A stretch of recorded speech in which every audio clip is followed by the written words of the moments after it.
Thanks to their worst ever losing margin sustained at Twickenham Stadium in England, my analysis video on why the All Blacks aren't going to win the 2023 Rugby World Cup is going to have to be delayed by a few days. This is because South Africa are looking to go out swinging. The Springboks have a lot of problems, from aging players to a lack of test level depth in positions outside their spine, to a game plan that may not have too much expansive rugby. For all their flaws, however, I think there's no question that the Springboks are self-aware of them. They've accepted what they're good at and what they're not good at, and for Twickenham, boy did the Boks do that. No matter how much research Ireland and Scotland do ahead of the pool stage on the South African press defence that I've talked about numerous times on this channel, what must come first for the Irish and the Scottish is their discipline and their ability to deal with pressure.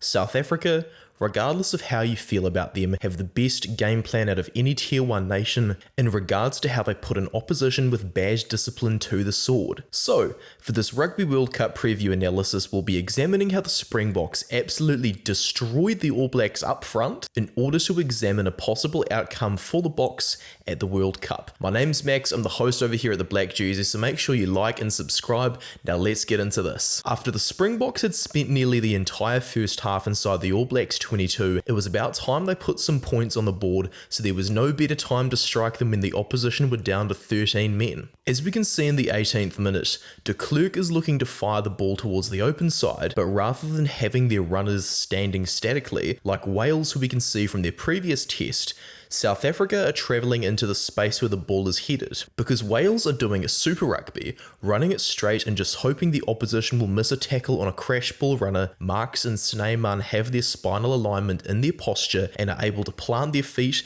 before using both shoulders to bury Johnny Williams. Run it straight isn't the answer in Test rugby. It's one-dimensional schoolboy rugby that the Boks aren't going to win on. This is why Frans Malherbe, Andre Esterhuizen, Duane Vermeulen, Pieter-Steph du Toit, and Kolisi's shoulder are all travelling on a circular movement towards Ioane so that they can force the opposition out of a proper tackle stance. Kolisi plants his feet while the ball is mid-air before readjusting his line to run between Barrett and Ioane, who have been forced to shift away from the breakdown, opening Ioane's inside shoulder. Because Ioane only has a single shoulder, Barrett has to come down low and receive help from Coles to bring Kolisi down. Let's watch Will Jordan call for reinforcements though, because the Boks aren't done yet. With Malherbe and Vermeulen now on the left of the breakdown, Fletcher Newell and Ardie Savia need to shift into the main line from the backfield to fill the space between Ioane and Jordan. With the shoulders of Ioane and Savia turned on an angle towards the touchline so that they could catch up with the Boks, du Toit can now catch them off guard and travel between these two tacklers in the breakdown, essentially an inverse of the animation we saw from Kolisi's line. Coles, who has only just made a tackle on Kolisi, therefore has to help Ioane bring du Toit down, as du Toit has ran towards Ioane's unprepared shoulder again. Because the All Blacks are now down to 13 men, they've had to put some extra guys on the blind side over here, as we can see in this wide shot, which then allows the Boks an overlap on the open side. Having to watch for the overlap, the All Blacks don't have the men to cover the space under the posts, with Etzebeth binding to Kolisi to ensure he crosses the line. By binding to Kolisi, Etzebeth is able to drive him over Jacobson and Barrett, then past de Groot, creating the opening try. You guys surely remember how I discussed building pressure earlier, right? Well, this brings me on to the fact that no level of mental gymnastics will make Jordie Barrett a centre. The pass you can see from out the back towards McKenzie against Argentina isn't a revolutionary thing that Jordie Barrett has brought to the 12 jersey. This looping pattern is something that most Tier 1 nations have in their arsenal, and it's also used by most players in their teams. It's a pre-planned tactic that anyone can perform, and the difference between running it straight as well, having a big crash ball 12, is that when you're not binding to this crash ball runner, they're an easy person to win turnovers off. The Boks were able to win several turnovers over the All Blacks, as we can see from the Ultimate Rugby stats, for this reason. They were able to identify crash ball runners and win several of them, because they are absolutely phenomenal at the breakdown. Compare that now to Kolisi, who's being bounced to by Eben Etzebeth. By binding to Kolisi, Etzebeth is adding so much more power to the crash ball runner, and a few guys can't just bring it down. They actually need to get in the right position to do everything. You can't just get away with it. A crash ball runner can be taken down by multiple players. When you're binding to somebody though, it's a whole nother level of difficulty, because Barrett's got so used to extra space from playing at fullback as well.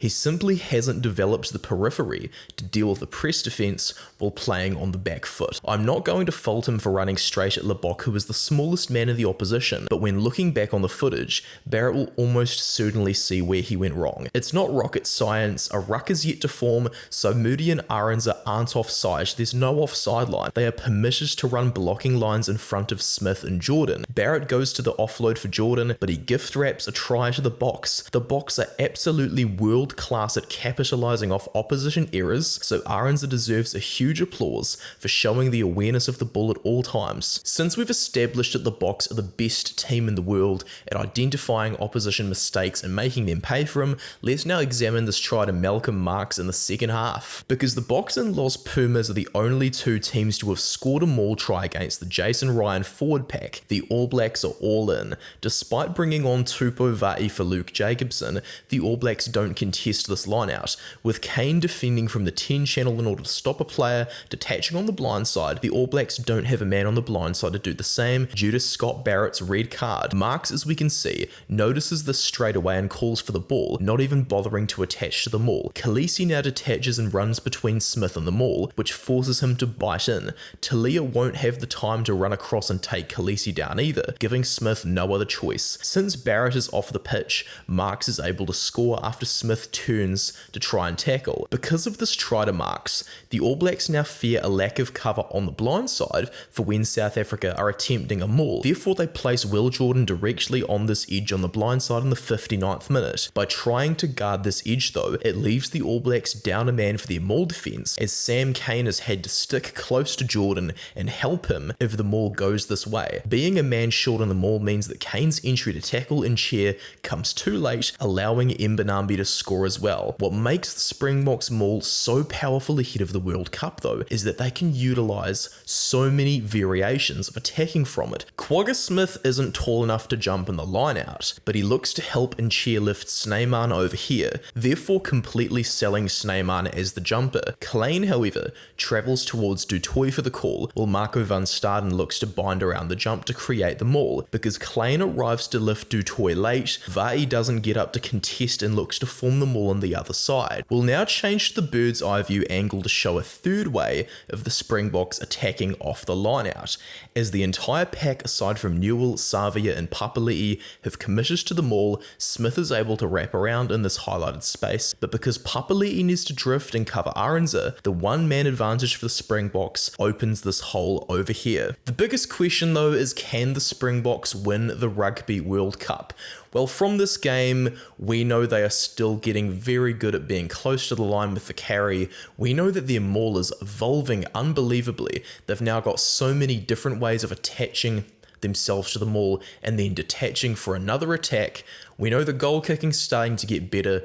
We know they are absolutely amazing at exploiting opposition mistakes as well.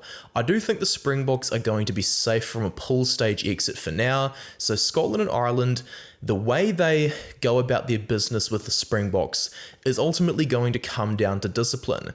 We know exactly what the Boks are going to do, and they are going to do it absolutely phenomenally. So what Ireland and Scotland ultimately need to do is they need to avoid the scrum taking place in the first place. You are not going to beat the Springboks in the scrum. It just isn't going to happen. So whether they can beat the Springboks is going to come down to whether they can defeat them at set piece. The Boks are starting to get pretty good out wide as well though, so either way there'll be phenomenal clashes. Regardless of who exits this pool stage early, I think we can all agree that whoever exits will be exiting because the draw is a farce. Kolisi is an absolutely huge figure for them. He is so much mana. And whether the Springboks win this Rugby World Cup, I think is ultimately going to come down to their team culture that is led by Sia Kolisi. He is probably the greatest ever Springbok captain at this point. And if they can win the Rugby World Cup again, I think Kolisi will surpass Richie McCaw as the greatest ever flanker. A big thank you to my patrons for your support on this one here as well. Thought I'd just make a wee little preview on the Springboks after they got that absolutely massive win over the All Blacks, and I think we can all see how they got the huge win now. You can also support me over on Instagram and over on Threads, and one more time, I really appreciate you guys for viewing this video. Springboks absolutely deserve to win.